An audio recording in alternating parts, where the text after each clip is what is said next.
baby. Yeah. Hi, I'm Sheriff Joe Lapinto, and you are watching the New Orleans Talk Network. This is Congressman Cedric Richmond, and you're watching the New Orleans Talk Network. Yay! There's a guy in a police uniform talking. New year, new show.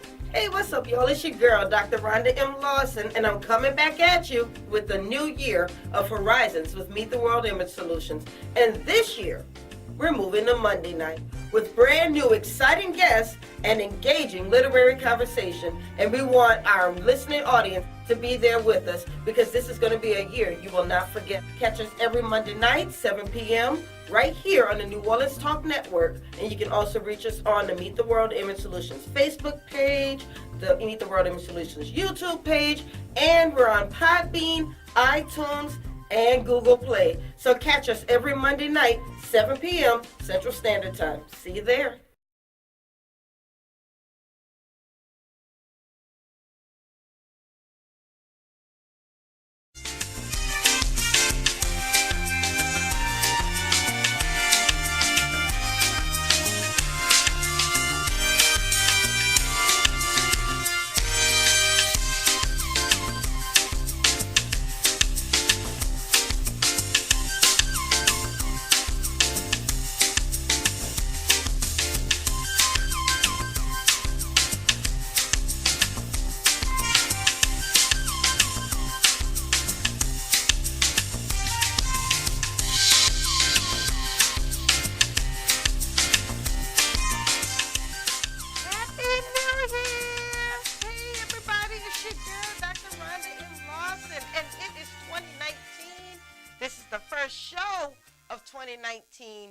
And I have my first two guests of 2019, and I am so ready to rock and roll. I am totally geeked tonight. And see, my book's about to fall off my lap because I am interviewing two wonderful members of the most beautiful, finest sorority in all the land, Zeta Phi Beta Sorority Incorporated. And the first person we're going to bring up is Miss Tracey Jackson. Now, Tracey is totally awesome. First of all, she is crazy, and what she does is, okay, we got a little note from the producer, but what she does is she likes to celebrate her Caribbean heritage, which I think is totally awesome. And what she does with her heritage is she puts it into all of her books. So she has one book that's called From Yad, which is a short story. And it's about a woman who wants to start her own business. She's trying to reconnect with her Jamaican roots. She has all of these great things going on. And, but at the same time, she's still trying to hold down a job. She's still trying to keep her best friend. She's trying to have a social life. It's not easy. It is not easy at all. And, this is just all about the adventures that she goes through in trying to do that. So we're going to talk to her about that story tonight. And then she has another book called The Summer of Chances. And The Summer of Chances is about a man named Donovan who just graduated from college. And now he's going off to just kind of be on his own. He's become a teacher. And he's trying to teach these kids the love of jazz. And at the same time, he's trying to also have a social life. So I really like the fact that she has a strong male character in one story. She has a strong female character in another story. And I had the pleasure of editing both of them. So I am very proud of that. And I'm very proud to bring Miss Tracey Jackson onto the show. Hey, Tracey, how are you? Hi, I'm fine. How are you? I'm wonderful. Did I do your stories any justice now? Yes, you did. Yes, you did. Yes. So I have The Summer of Chances right here. And you gave this book to me. You signed it for me and everything. I don't know if y'all can see this. This is an autographed book, y'all. This is how I'm treated here. I get autographed books. I love an autographed book. Oh, she's so sweet. I'm not going to tell you what it said because it was a note to me. So I'm going to have to let y'all know about it later. This is a note to me. So, Miss Tracey, what you have going on these days?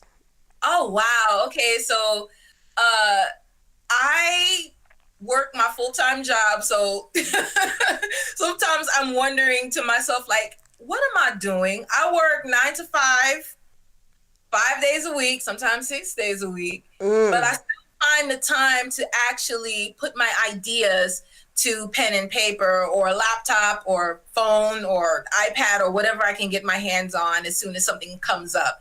So yeah, I'm living my best life, as the song says. Yeah, and there's nothing wrong with that. But what made you decide to pursue writing? Oh wow. Okay, so let me back up just a little bit. I will never forget the day that my father asked me, God rest his soul. He asked me, "So Tracey, what do you want to do?" Or let me rewind. "So Tracey, what you want to do?" And I said, "Well, Dad, I think I want to be a writer." And my father said, He made that sound? Sucking their teeth, right? Jamaicans are always sucking their teeth. And my father said to me, "Pick something that make money." And I'm like, oh man. Then he said, "Because I don't want a starving artist under my roof." So I'm like, okay, all right. So I decided to go into computer information systems. So fast forward, it's my last year. I went to Florida A&M. It was my last year at FAM. I took a creative writing course, and the professor said to me, "Wow, you really have such raw talent. I can get you into a grad program to get your master's in English. What do you think about that?" I said, "Ma'am, my father said that'll make the money." And I'm set to graduate at the end of the year, so nah. But through the years, I would always journal. I would always write. And then in 2010, I took the plunge and I did my first self-published book, which is called Lessons from the Valley to the Mountaintop, Lessons from the Journey. But before that, the funny thing is I used to be a poet on campus. So like anyone from FAMU circa 2001, 2002, they would recognize my face. "Oh, that's that poet. That's Tracey the poet." So I did my own like little self-published book of poetry, had it in the school bookstore for a couple of months, and then I graduated and went off into the real world. So yeah. Well, that's huge. I mean, for your, a self-published book, it was your first time, and then your college actually put it into the school bookstore. That's huge. Yes, and the funny thing is, I just don't toot my own horn, I guess, whatever. But it sold out. It actually did sold out. People bought it, and then I graduated like a month later, so I couldn't really do much of anything with that. But but fast forward, I'm like, you know what? I'm gonna pick up my pen again, and that's when I started writing. And I'm like, wow, I think I want to really hone this talent that I've had ever since elementary school. I've always been placed in advanced reading, advanced writing, even in high school honors, English from 10th grade all the way up. So here it is. So like tech person by day, writer by night. So okay. Now with I know you're in the tech industry. There is some writing involved in that. But what have you seen? What is that big difference you've seen between professional writing? And when I say professional writing, I'm talking about in the tech industry. And then you have your creative writing, which is also professional writing, but you can be a little bit more creative with it. Now you're talking literary writing. What is that big difference you've seen? Tech writing is very formal. It's very rigid. It's very black and white. There's no like art to it or anything of that nature. It's, click on this button, it does this, and then it displays this next. So it's like, okay, you're doing like that rudimentary technical writing, but creative writing, there's the thought, there's the feelings that are associated with it. The words and the phrasing that takes you to places beyond that black and white book or beyond that e-reader screen. Yeah. So that's the difference. Tech writing is like, here it is, but creative writing is like, you're gonna go over here. So. Right. I mean, and a lot of times, with tech writing, you can kind of assume that people already know certain things. But then in literary writing, you have to just start describing everything. People have to be able to picture it. Did you find that a bit cumbersome at first when you started to switch over to the literary writing? Actually, no, because here's a little bit where tech writing comes in. You have to be very detailed, right? So now when you're crossing that over into creative writing, you kind of take that knack for detail with you as you start to describe the scenes. For me, in the book, The Summer of Chances, a lot of people are saying, wow, you know, I can hear the main character, Donovan, playing his trumpet. I can smell going into a party spot on Friday night with the food and everything. I can hear the utensils clanking and everything of that nature. So it's like really digging into those details and bringing those scenes alive. So the technical writing helps that part. I totally understand. Well, you know, it is already time for our first break. So we're going to take a quick break, but when we get back, I also want to talk a little bit about the difference between having a male character, a male lead character, and a female lead character, and what those differences were. So we'll talk about that when we get back. So you guys stay right there, continue liking, sharing, subscribing, and I want you to comment. Ask your questions. You can also call in if you'd like. Let's make this a fun party. This is our first show of the year. We're enjoying ourselves, and we're glad that you're a part of it. So you stay right there, and we'll be right back. This is Horizons with Meet the World Image Solutions. Alrighty.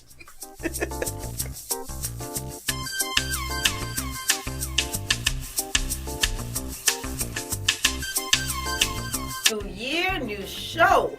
Hey, what's up, y'all? It's your girl, Dr. Rhonda M Lawson, and I'm coming back at you with the new year of Horizons with Meet the World Image Solutions. And this year, we're moving to Monday night with brand new exciting guests and engaging literary conversation. And we want our listening audience to be there with us because this is going to be a year you will not forget. Catch us every Monday night, 7 p.m., right here on the New Orleans Talk Network. And you can also reach us on the Meet the World Image Solutions Facebook page, the Meet the World Image Solutions YouTube page, and we're on Podbean, iTunes, and Google Play. So catch us every Monday night, 7 p.m. Central Standard Time. See you there. Happy Merry Mondays. It's your girl, Mary J. I want you to tune in with me to Real Talk with Mary J on New Orleans Talk Network every Monday morning at 10 a.m. Then follow me to blogtalkradio.com/Real Talk with Mary J at 10 p.m. It's going to be a Merry Monday every Monday at 10 a.m. and 10 p.m. You've just tuned into New Orleans Talk Network. Well, what's up, everybody? This is boy Coach Hurricane here. You can follow me on Facebook at Henry Singleton or on Twitter at HenryHayoU15. Listen, this is your boy Fred. Listen, you can follow me on Facebook at Brandon Fred Jones, or you can follow me on Twitter at BFredJones. This is Jeremiah Gray, man, with G Sports. You can follow me on Facebook, Jeremiah Gray, AKG, and on Twitter, G_paid-in-full 08. Pay me the money! money. New year, new show. Hey, what's up, y'all? It's your girl, Dr. Rhonda M Lawson, and I'm coming back at you with the new year of Horizons with Meet the World Image.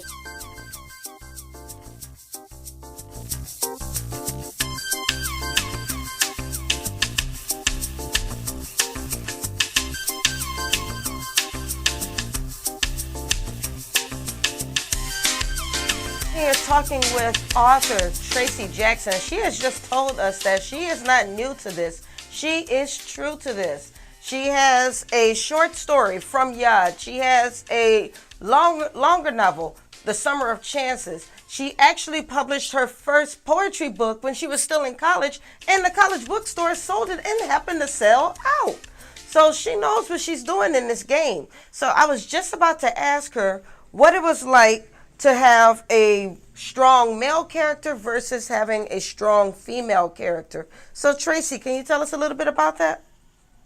I have always wanted to change the narrative of Black men in fiction novels, right? So I remember in high school and throughout college, you know, the brother was always a womanizer or he was a hood.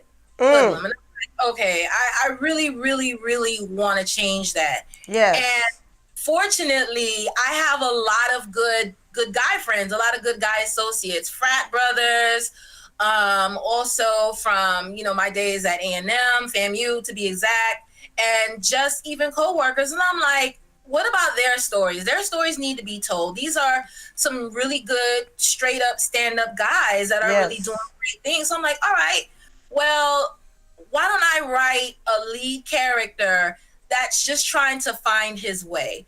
He's not out in the clubs. He's not out in the streets. He's not hopping from bed to bed, but he's like genuinely trying to find his way. And I feel like that was my anthem for the good black man. Okay. Ultimately.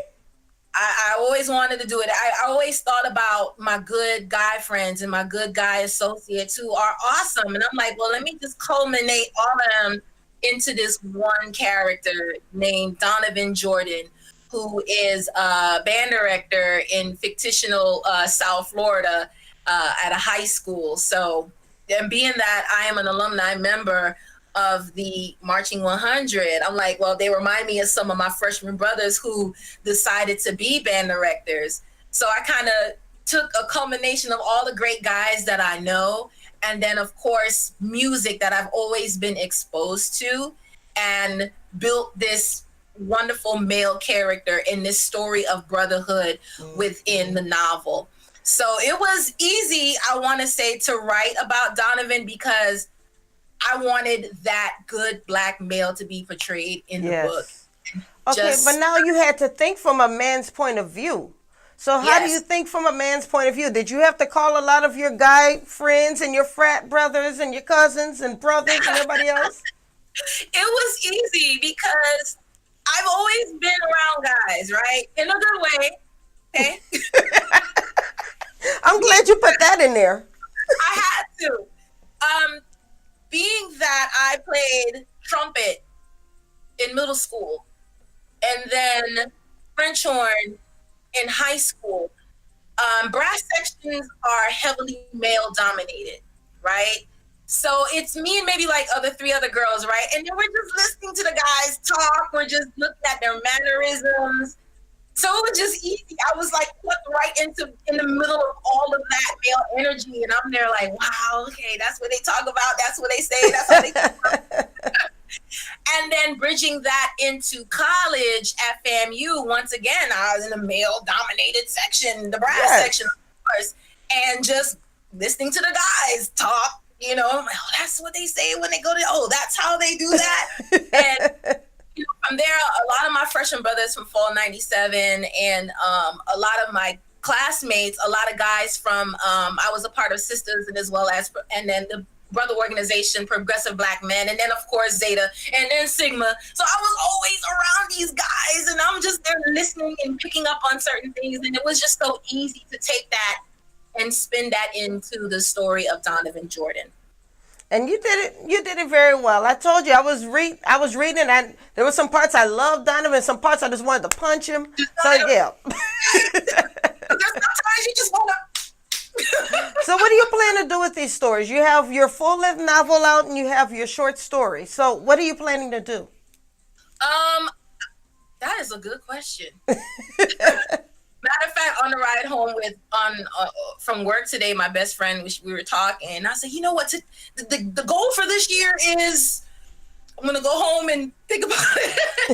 No, but I plan to continue to write these stories. Just to kind of rewind and answer the question about the female character. It was so easy to write a female character. Why? Because I'm a female, I'm a woman. So it was just easy to just do that. But it was so rewarding to write that refreshing story about the positive black male instead of the hoodlum, or the womanizer. I didn't want to write about all of it, And it's interesting that even with your short story where you had the positive female character, you still had that positive black male in that story as well. Totally. One of my good friends, I allowed her to read like the pre-release of it, and her husband, saw it on the coffee table one day, and her husband started to read it, and they called me. They were like, Tracy, this is awesome. But her husband like, wow, Tracy, you really represented us black men so well. You know, we're not looking to take things from our sisters. We want to support. We want to stand there in the thick and the fire with y'all. Yes. And I just appreciate. And he said, I just appreciate how you wrote that. So I'm like, yeah. Anything I write is gonna be about the positive Black male figure that's not out in the street. He's not hopping from bed to bed, because there's a lot of good brothers that just want that story to be told. So I'm here for you guys. I'm here. You better go, girl. Yes. All right. So, what is your next step? Do you want to just continue writing? Oh, totally. So after From Yod, which is going to be released to the general public January 31st on Amazon, it's an ebook. I am going to be putting together an anthology, which goes back to Caribbean culture and what it's like trying to, make your way in a society where you're under this dominant American culture. Yes. I talked about it with a couple of people, and they're like, "Wow, Tracy, this is overdue." So stay tuned. I'm just gonna be writing as long as I can. And what I'm enjoying, and I mentioned this when I first introduced you, is that you enjoy celebrating your Caribbean heritage in all of your stories and all of your work, even when the main character, because Donovan, your main character in Summer of Chances, was not Jamaican. He was not Caribbean, but you still found a way to weave your heritage in that book. So why is it so important to you to do that with your stories? As a person who grew up reading a lot of stories that came from the Black American experience, my father, proud Jamaican through and through, the first book he gave me was Maya Angelou's I Know Why the Cage Birds Sing. Yes. And from reading that book to Colin Powell, because Colin Powell is also of Jamaican heritage as well. You know, my father, yes. He had to slide that one in there. Reading about the Black Panther Party and all of that, Langston Hughes, you name it, I read it. And I'm like, well, wow, I haven't really seen a lot of Caribbean characters, at least, written about, at least in fiction. So now here I am, 30 years old. I'm like, well, if you don't see it, you do it. And there's a quote in a book that I have. It says, write the story, the kind of story that you want to read. And I want to start putting more Caribbean characters in my writing. Yes.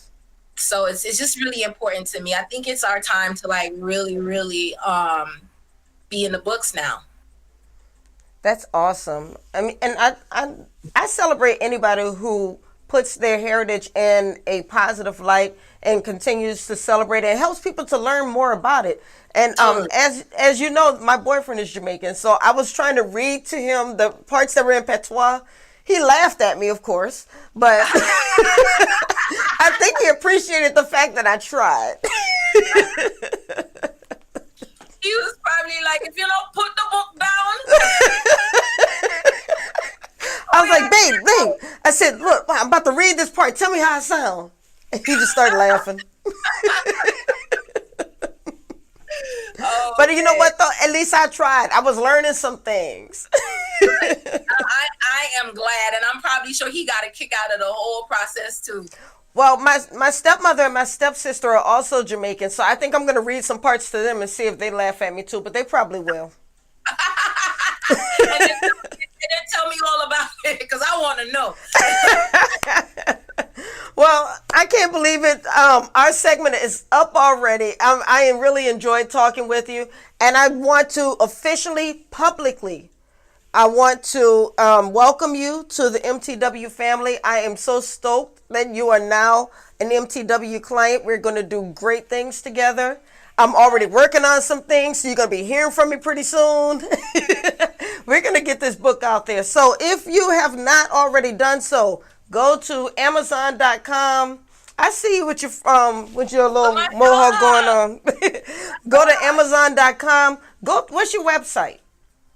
Right now I'm on Instagram, so it's at the Summer of Chances. And of course, I'll have some information on there as well from Yod. Oh, Yes. wait, I do have a book website. Oh my gosh, I'm showing my age. www.thesummerofchances.com. Okay, so you heard it right there. Go to www.thesummerofchances.com. You can also go to Instagram at thesummerofchances.com or just look for Tracey on Facebook. But make sure you order this book. And then also make sure that you pre-order from Yod. You're really going to enjoy that story. I mean, for such a short story, there are so many different conflicts that go on, and they're absolutely beautiful the way everything comes together. So it's something that you're going to enjoy. And just before you leave, I just want to let you know that Letitia Stuckey says to keep the positivity going. Yay! Okay, so that is all we have for this segment. So we're going to take a short break. When we get back, we are going to meet a very phenomenal woman. Her name is Miss Christmas Hutchinson, and she is a cancer survivor, and she's going to tell her story, and then she's going to talk about everything that she learned and how she put it all into a book and how she's sharing it with the masses. I've been reading the book all through the weekend, and there are some things that I picked up. Every time she gives you these little steps to do at the end, and every time she gave me a step, I started doing it. So I'm actually going to give the book to my daughter before she goes off to college. So we're going to meet Miss Christmas Hutchinson, the author of The Resilient Mind, as soon as we get back. So while we're gone, keep the positivity going. Don't forget to like, share, comment, and subscribe. And you can still call in. You can still comment. Let's keep the party going. We'll be right back. This is Horizons with Meet the World Image Solutions, and I'm your host. I'm your girl, Dr. Rhonda M Lawson.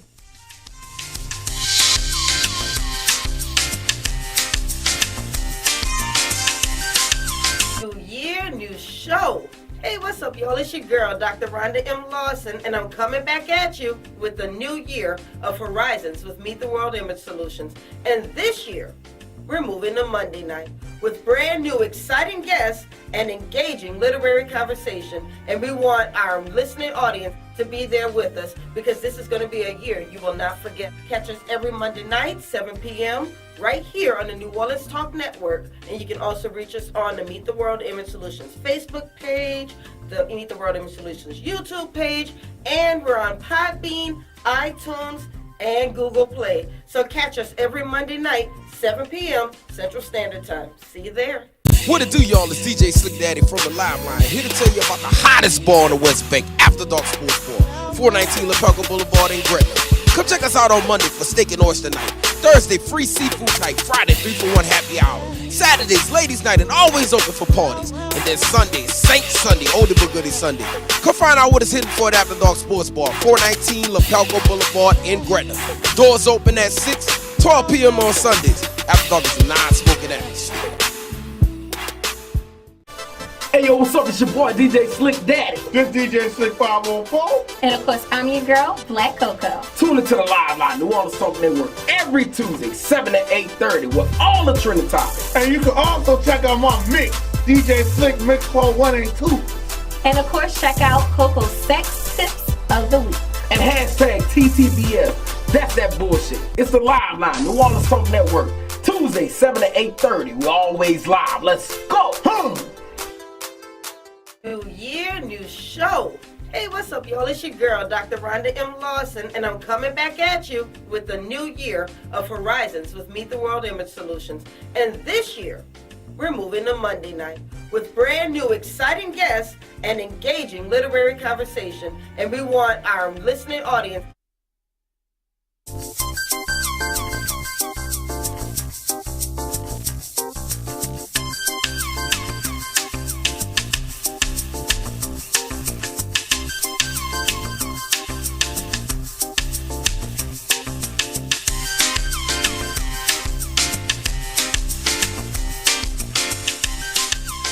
Hey, and we're back.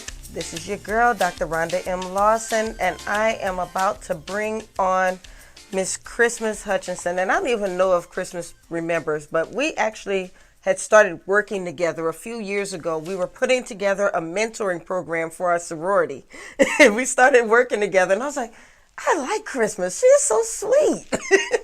And then we kind of lost touch a little bit. And then all of a sudden, I know she had gone through what she was going through. And then she went through and wrote this book. It's like, Chris just wrote a book. Oh, I got to get her on the show. And then she would post all these pictures like, that girl has it going on.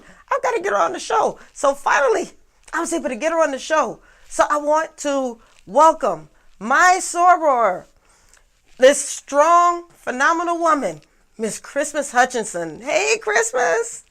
Hi, thank you for having me. And yes, I do remember when we worked on that mentorship program. Yes. And actually at my company now, like some of the things that we implemented in that program, I'm having them implement in the program at my company. So that's awesome. Well, I first have to tell you that I've been reading your book ever since it got here. I said I was just going to read a chapter a day, but I'm like, this is a quick read. I can get through this book. So I was reading like 3 or 4 chapters a day. I had to go somewhere with my daughter today. And of course, as you know, when you're just sitting there, you get bored. So I pulled out my book and I was reading some more of my book. I love this book. And I already told my daughter, as soon as I'm done with this, I'm giving it to you. You need to take this to college. In fact, while I'm driving you back to Atlanta, you need to be reading this book. Right. I mean, but what I liked about it, though, is that, and as I mentioned before the break, you have a lot of tips in it. And some of the things that you're telling people, they may be things that they've heard before, but at the same time, you were giving it basically a fresh twist to it. And then the other part about it is that you were giving people websites that they could go to, apps they could go to. I downloaded Headspace. Oh, good. Yes. I have some new ones, but yeah, you can start with Headspace, and then once you get comfortable with it, then you can start venturing out into other apps, and then eventually you will not need an app. You can just meditate on your own. And it's funny because with meditation, I think that when you're new to it, you get a little impatient with it. Your mind starts to wander. You start thinking of all the things that you could be doing. And then, you'll sit there quiet like, oh, shoot, I need to go do such and such, and it's hard to really just stay still for 5 minutes. And it's very surprising how hard it is to stay still for 5 minutes. Right. Exactly.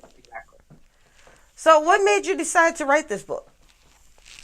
So as you mentioned, I'm a cancer survivor, but while I was going through cancer treatment, I actually found out I had cancer 7 days after my divorce was final. Yes.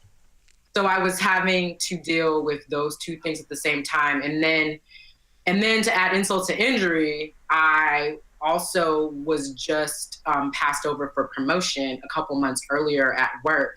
So I just was feeling like, oh my God, like I thought I did all the right things. Like I checked all the boxes, ate well, exercised, got married, got the house, worked hard, got a master's degree. Like I checked all the boxes. Yes. And then all the boxes I checked were just like, no, this is, it just was, everything was crashing down around me. And I had to build myself back up, and I was bitter, I was hurt. There were all these different things that were happening, but I still pushed through. And one of the things that people kept saying while I was going through cancer treatment is, oh my God, you're so resilient, you're so resilient. And I thought it was, I started to be able to do more introspection when you're off work for that long. Yeah.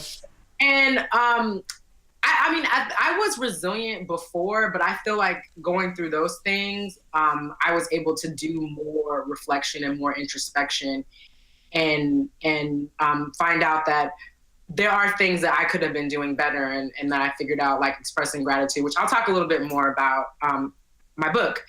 But I decided to blog about it and hired a business coach a couple years after I started blogging, and I really wanted to get my message out there. And one of the things that he encouraged me to do was to write a lead magnet, which is one of those things that you use to collect email addresses on your website. And so I shared with him a lead magnet, which was like a pared down version of my book.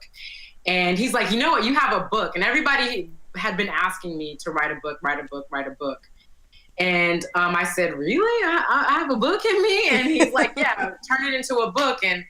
And so he's like, what are your tips? And so I had 30 at first, which became excessive. And then I was like, you know what?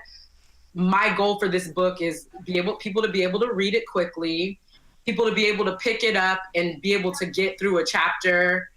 You know, I don't know how long it takes to get through, like 20 minutes. It's really short. But I wanted it to be that thing that people had at their fingertips that they could and lean on and get through. And so that is how the book came into fruition. And that's why I did it. I really just, like you said, these are common things, but common sense is not always common practice. Absolutely. And, I just give a lot of examples of, yeah, you should be doing this, but I wasn't doing it. And a lot of us don't do it. Like, we know we're supposed to balance a budget, but some of us don't do it. Some of us are not disciplined in doing it. Yes. We know that we shouldn't be thinking negatively, but we do it anyway. We know that we should be, you know, getting health checkups, but we avoid the doctor anyway. So it's just one of those things where I'm putting myself out there and saying, look, these are all the things that I learned from life, and this is how I've kind of figured out how to fix it. And the other good thing about you've actually done everything that you're suggesting. You're not sitting on a soapbox telling people what they should do. These are things that have actually worked for you. Exactly. And that's the thing. Like, I wanted to definitely, I want to inspire people. So I definitely don't want to start giving people instruction on things that I've never done. But I wanted to give at least my solution so people can actually believe that it may work for them. Because usually that's the first thing people think is, well, how do I know that's going to work for me, or that's for you? But I would like to think that, like you said in my chapters, I give strategies that you can start doing immediately, so that you can start, you know, living a more resilient life. And a lot of what I talk about in this book, I really want people to start really thinking about how they are living life and how they're experiencing life. So what do you plan to do with this book? I mean, you've written it. Are you looking at maybe sending it to corporations? You know, the entire military, just throwing this out there, the entire military has a whole resiliency program. They would probably really love something like this. So, well, thank you for giving me ideas. I would like to, well, one thing I want to do is I want to also create a teenage version, and I want to create a children's version. And to what Tracy was saying earlier, where she said she read somewhere where they say, write the book that you want to read. This is the book, like, I'm glad that you're sharing it with your daughter. This is the book I wish I had when I was 20 years old. When I was, you know, when I was trying to figure out life, this is the book that I wish that I had. Yes. And so I do want to, so come out with younger versions is one thing, or versions for younger readers. And the second thing is see if I can get into companies and for their resilience program or for their mental health or their wellness programs, have this as an option for people to, you know, do self-improvement. I think it's an awesome idea, and I'm really glad that you mentioned doing a teen version. Just to share a little bit of my daughter's story, I always share her story, but for her first couple of years of high school, she had actually gone through a depression, and where it affected her grades. She didn't want to go to school. She didn't have a good positive outlook. And it wasn't until I just moved her out of that environment and put her into a different environment, and she started hanging around with people who she felt cared about her more. I'm not going to say the other people didn't, but she felt that this second group of people cared about her more. Her grades went up. She was able to speak more with her teachers, and she started seeing things better. And next thing you know, she gets accepted to 6 or 7 different colleges, you know, and she's doing well in her freshman year. But I share that story not so much to brag. It's just that there are people who will not be able to bounce out of that depression. They're not going to be able to be resilient. So to have a teenage version of this book, I'm sure that's going to be very well received. Right. And, you know, you're right about that. And I'm pretty sure you are a very supportive mother, and not a lot of people have supportive people close to them in their lives. And so, yes, having a book like this and being able to go to talk to kids. And I know I mentor high school students, and being in high school is stressful. And and I feel like we as adults, we kind of remove our thought process from that. Mm-hmm. But it is a really stressful, and it can be a traumatic situation. And just having, some tools like this and having something that they can connect with would be really, really helpful, especially now. Absolutely. Well, we're going to take just one last quick break. But when we get back, I do want to talk a little bit more about the book, some other things that where you plan to go. And then, of course, let people know where they can find it, because that's going to be a big part of it. People are going to want this book. So we will be right back. Guys, keep it coming. Keep liking, sharing, commenting, and subscribing. This is a great show. I hope you're getting a lot out of this. We will be right back. This is Horizons with Meet the World Image Solutions. I'm your girl, Dr. Rhonda M Lawson, and I'm talking to Miss Christmas Hutchinson. We'll be right back.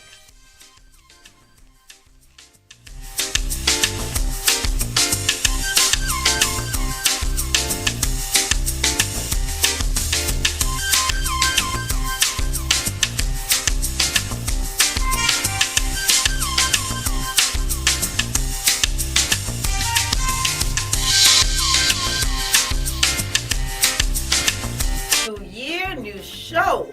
Hey, what's up, y'all? It's your girl, Dr. Rhonda M Lawson, and I'm coming back at you with the new year of Horizons with Meet the World Image Solutions. And this year, we're moving to Monday night with brand new exciting guests and engaging literary conversation. And we want our listening audience to be there with us, because this is going to be a year you will not forget. Catch us every Monday night, 7 p.m., right here on the New Orleans Talk Network. And you can also reach us on the Meet the World Image Solutions Facebook page, the Meet the World Image Solutions YouTube page, and we're on Podbean, iTunes, and Google Play. So catch us every Monday night, 7 p.m. Central Standard Time. See you there.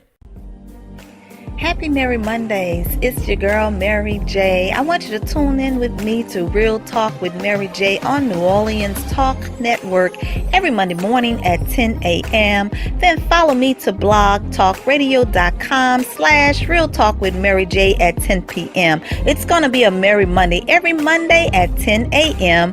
and 10 p.m. You've just tuned into New Orleans Talk Network.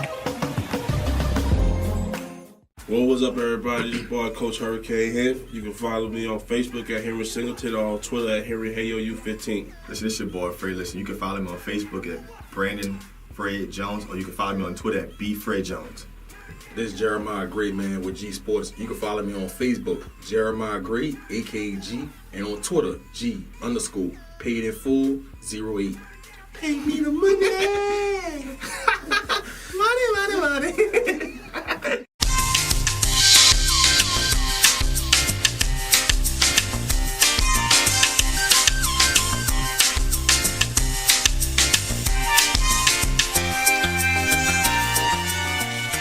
Back. So we are sitting here talking with author Christmas Hutchinson. She is the author of The Resilient Mind, a field guide to a healthier way of life. Now, I was just flipping through the book, and chapter 14 just hit me. And I think it is so big, and we kind of alluded to it a little bit before the break. But be selective about who you keep in your squad. That is a big one. If you're around a lot of negative people, you're going to feel negative. If you're around a lot of people who are giving you the best advice, that's the advice you're going to follow. But if you're around positive people, you're going to be more positive.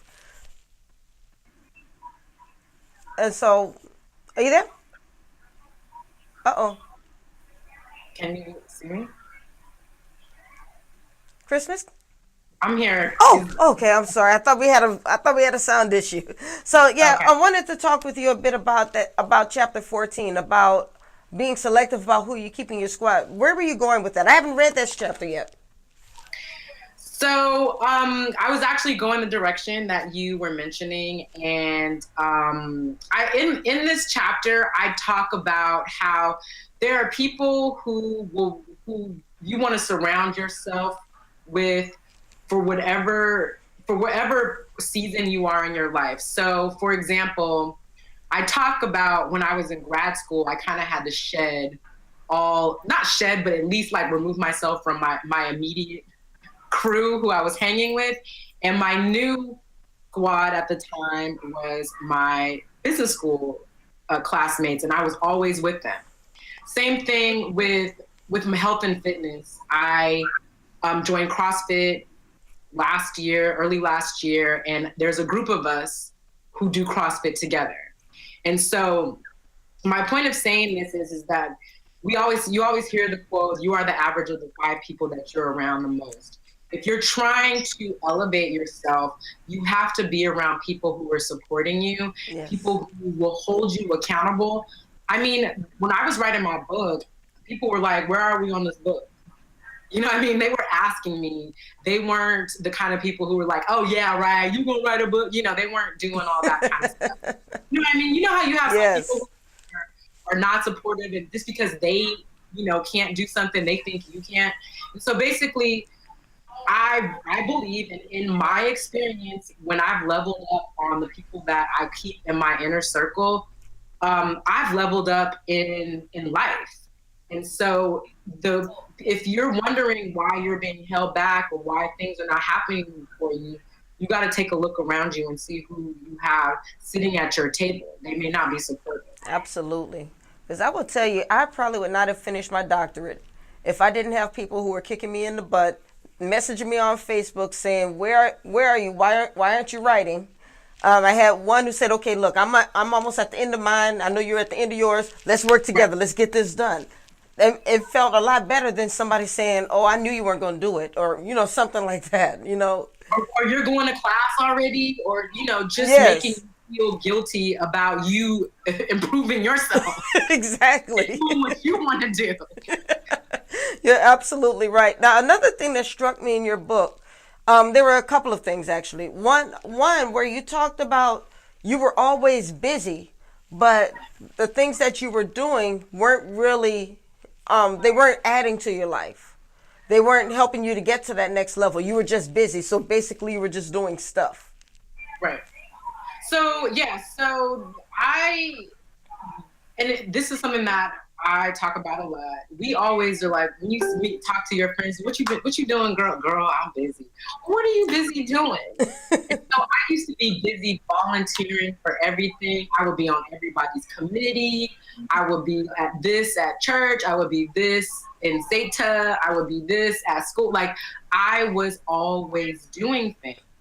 And when I had to take a step back from a lot of things, I started to really think about what is the return that I'm getting on all these things that I'm doing, besides the fact that I'm saying I'm busy. And yes, I was helping people, but eventually I just was getting nothing back but being tired and fatigued. And so I really had to take a look at all the time that I was spending and decide what I was going to keep doing and what I was going to stop doing. And as a result of that, as a result of me taking an inventory of things, I was able to write my book, because there's no way I would have been able to write a book doing all the things that I was doing before. Now, in doing that, you have to not be afraid to say no. So how do you say no? Because if you're not used to saying no, we're kindred spirits, Right. So it's not easy to say no, and the reason why is because we're conditioned to believe that we have to give up our time to other people. Yes. We have to be selfless. But the thing is that you have to really, really turn within self and say, look, am I going to be happy if I say yes to this, or am I going to resent myself or that person? Yes.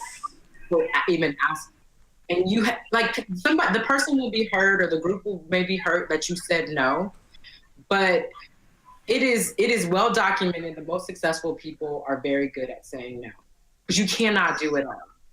You just cannot do it all. Absolutely.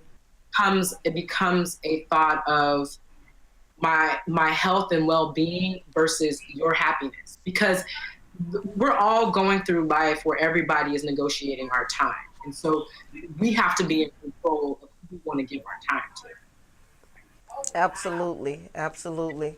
And then another thing that struck me is when you were talking about your experience with cancer, and you had just gone through your divorce, and your husband mentioned that he was going to visit a friend who had cancer, and you were like, well, he went to visit his friend, but he didn't give that time to me. And I've done that many times. It may not have been about cancer, but it would be about something. Well, that person gave that time to this person. Why not give some of that time to me? Or what makes this person different from me? And I've kind of done that to myself as well. How do you get rid of those thoughts? So that was a thought, and I actually quoted my mom in that book about in that moment, because I was the one who I talked to her about it, and she just was like, you know, not everybody is capable of loving the way you do, and not everyone is capable of loving you the way you need to be loved. And so for me, what resonated for me is that I need to love myself and be okay with myself enough to not worry about if someone doesn't give their time to me. And then also have empathy for that person for why it is they don't think that I'm worthy of their time. And when you start to dig deep, you're like, you know what, I probably didn't need you here in my space anyway. But that's the self-love thing, which for me, I had self-esteem problems for a long time, and I always was looking for a love or attention or whatever outward, and I needed to turn inward and be okay with, okay, if that person's, I'm not included, that's fine. I'll go make my own fun, or I'll go meet somebody else for drink or whatever. And to answer your question like more directly, that takes time, especially when you're used to looking outward. It takes a lot of time. It takes a lot of, you know, saying affirmations to yourself, a lot of self-appreciation, and a lot of convincing yourself that you are amazing, you are valuable, and anybody who doesn't want to spend time with you they're the problem, not you. Yes, they're missing out, not you. Well, as I said, and I hope you all see that this is absolutely a beautiful book. So can you tell people where they can find the book? So the book is on Amazon.com. You can look it up under The Resilient Mind, A Field Guide to a Healthier Way of Life. And you can also, there are 2 Resilient Minds. Mine is, just put my name in, Christmas Hutchinson, and it's on paperback and it's on Kindle. So you can get it on Amazon. It'll be shipped out to you in 2 days. If you have Prime. Or if you have Kindle, you can get it immediately. Yes. Nothing wrong with Kindle. Because I like Kindle. A mixture. I like Kindle, but I also like my paperback. So I'll carry both of these devices around. And I'll always have something to read. But then when your phone runs out, the battery runs out, you need to have your book. That's the way I see it. There's some that I just have to hold in my hand, but you're right. So yes, you can get it. Absolutely. And please, like, get it as gifts for people. Like, if you were ever wondering what to buy something, this is the cheapest, most valuable thing that you can buy and give to somebody. Because even if there's one piece of advice that the person will take, it'll be life-changing for sure. Absolutely. And you know, I think it is a good gift. If you know somebody who may be going through some things, it may not be as big or as serious as cancer, but whatever it is that they're going through, it's serious to them. And there's probably going to be something in this book that's going to help them through that. So I think that that's a great idea to get this as a gift for somebody. That's why I said I want to give this to my daughter.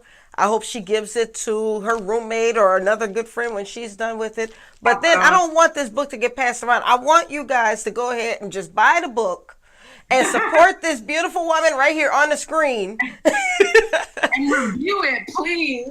Yes, and review. And I tell people all the time, many people do not want to read a book unless they see the reviews. So when you actually write a review for a book, you are absolutely supporting that author, because somebody's going to read your review and they're going to want to buy the book. So make sure that you write those reviews. Let people know what's going on. But yeah, now I will say now, purchase a book and give to a friend, or if there's somebody who really needs it, don't tell them to go out and buy this book. Let them read the book. But then somebody else, absolutely tell them that they should purchase this book. So you know what to do. You know what to do. But that is actually all we have tonight. I cannot believe our segment is up already. These half hours go by so fast. But I want to thank you for coming out. I want to thank you for joining me tonight. Thank you for being on the show. And thank you for writing this book. Well, thank you for inviting me. And yes, I had to get it out so we could share it with the world. There are people who need to be inspired because it is not easy living in this world right now. It really isn't. It really isn't. So once again, thank you. And thank you all for joining us. And for those of you who haven't heard, the 3rd annual Black History Month Literary Weekend is coming back February 22nd and 23rd right here in New Orleans.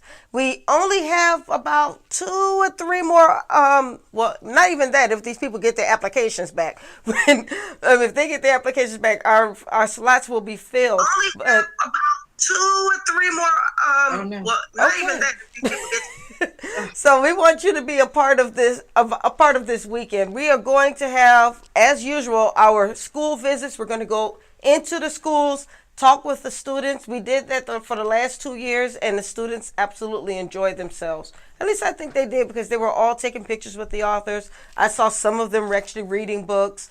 Then we have our writers' workshop over at Algiers Regional Library, where we're going to do a free workshop and let people know about the art of writing, how you can get started with writing, how you get your inspiration for writing, and so forth.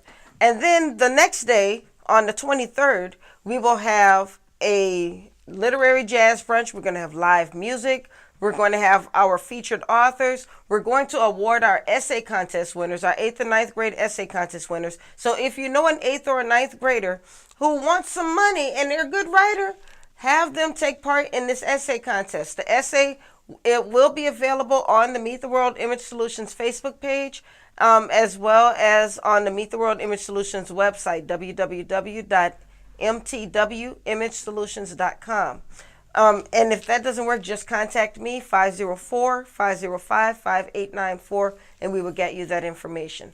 And we're going to end the entire weekend with a night of fashion. We already have 5 designers. We'll have 7 designers by the end of the week who are ready to show you their fashions. And these are local, right here in New Orleans designers. So let's support our own. Let's support our local designers. Let's support our local authors.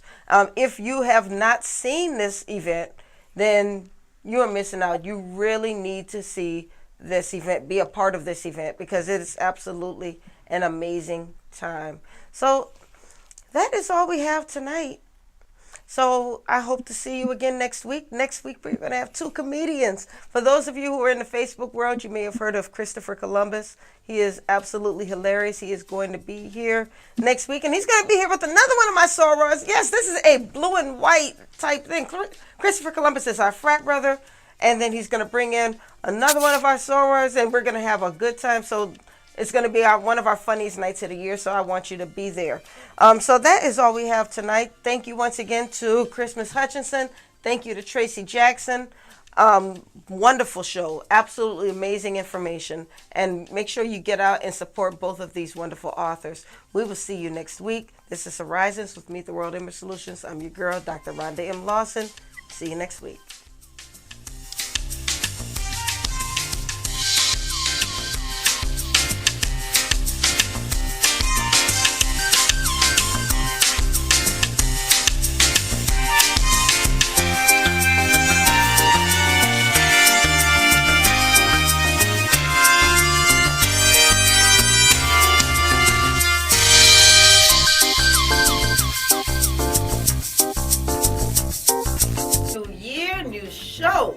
What's up, y'all? It's your girl, Dr. Rhonda M Lawson, and I'm coming back at you with the new year of Horizons with Meet the World Image Solutions. And this year, we're moving to Monday night with brand new exciting guests and engaging literary conversation. And we want our listening audience to be there with us, because this is going to be a year you will not forget. Catch us every Monday night, 7 p.m., right here on the New Orleans Talk Network. And you can also reach us on the Meet the World Image Solutions Facebook page, the Meet the World Image Solutions YouTube page, and we're on Podbean, iTunes, and Google Play. So catch us every Monday night, 7 p.m. Central Standard Time. See you there.